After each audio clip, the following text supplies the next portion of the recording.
Paano nga ba i-open ang PLDT Home EH153381 at 155382 admin account sa iyong cellphone? Let's start. Sa iyong cellphone, i-open ang Google Chrome. Then, i-search ang Huawei App Gallery AI Life. Sa results, i-click ang AI Life Huawei Cloud.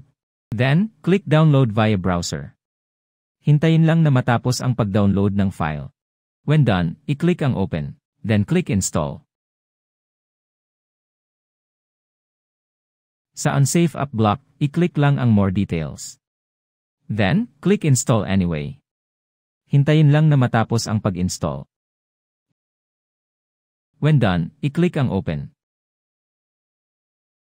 Next, click Agree.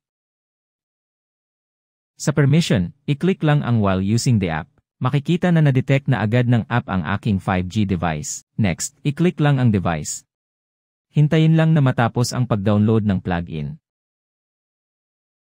Pag okay na, i-click lang ulit ang device. Sa username, i-type lang ang PLDT Home. Sa password, i-type din ang PLDT Home. Pag okay na, i-click lang ang Next. Then click Got it.